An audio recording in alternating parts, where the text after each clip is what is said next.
તાલુકાની તળાદ વિભાગ હાઈસ્કૂલ ખાતે શાળા પ્રવેશોત્સવ અને કન્યા કેળવણી મહોત્સવ 2025નું આયોજન કરવામાં આવ્યું હતું। આ ખાસ કાર્યક્રમમાં વન અને પર્યાવરણ રાજ્યમંત્રી મુકેશ પટેલની વિશેષ હાજરી રહી હતી। આ પ્રસંગે ધોરણ 9 અને ધોરણ 11માં નવું પ્રવેશ લેનારા કુલ 152 વિદ્યાર્થીઓને રાજ્યમંત્રીએ શાળા પ્રવેશ કરાવ્યો હતો અને તેમની શૈક્ષણિક યાત્રાની શરૂઆત કરાવી હતી। વિદ્યાર્થીઓ સાથે ભાવનાત્મક સંવાદ કરતા મુકેશ પટેલે ભાર વગરના ભણતર અને ઉજ્જવળ ભવિષ્ય માટે મહત્વાકાંક્ષા સાથે લક્ષ્ય નિર્ધારણ કરવાની સલાહ આપી હતી। તારીખ 26 થી 28 જૂન દરમિયાન રાજ્યવ્યાપી ત્રિદિવસીય શાળા પ્રવેશોત્સવના અંતિમ દિવસે વન પર્યાવરણ રાજ્યમંત્રી મુકેશભાઈ પટેલે ઓલપાડ તાલુકાના તળાદ ખાતે આઝાદ દિન સ્મારક કેળવણી મંડળ સંચાલિત તળાદ વિભાગ માધ્યમિક શાળામાં ઉપસ્થિત રહી શૈક્ષણિક કીટની ભેટ આપી। ધોરણ 9ના 100 અને ધોરણ 11ના 52 મળી કુલ 152 વિદ્યાર્થીઓને શાળા પ્રવેશ કરાવ્યો હતો। મંત્રીશ્રી અને મહાનુભાવોને વિદ્યાર્થીઓને સ્કૂલ બેગ, નોટબુક, પાઠ્યપુસ્તકો સહિતની શૈક્ષણિક કીટ આપી આવકાર્યા હતા।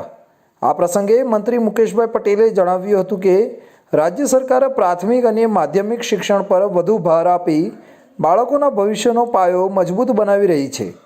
આજના ભૂલકાઓ વિદ્યાર્થીઓ ભાગ્યશાળી છે કે તેમને મુખ્યમંત્રી, મંત્રીમંડળ અને ઉચ્ચ અધિકારીઓ ગામે ગામ જઈને વાજતે ગાજતે શાળામાં પ્રવેશ કરાવે છે।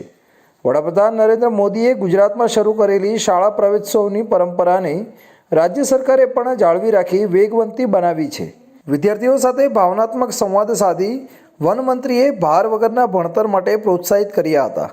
તેમણે ભારપૂર્વક કહ્યું કે શાળા જીવનમાં ઉજ્જવળ કારકિર્દી માટે મહત્વાકાંક્ષા અને લક્ષ્ય નિર્ધારિત કરો। જીવનમાં જે ક્ષેત્રે આગળ વધતા ઈચ્છવા હોવ, કંઈક બનવા માંગતા હોવ તો આજે જ ધ્યેય નક્કી કરો। તેમણે વિદ્યાર્થીઓને શિસ્ત, ઉર્જા અને ગંભીરતા સાથે શિક્ષણ મેળવી માતા પિતાના સપના સાકાર કરવા અને ગામ, રાજ્ય, દેશની પ્રગતિમાં યોગદાન આપવા આહ્વાન કર્યું હતું।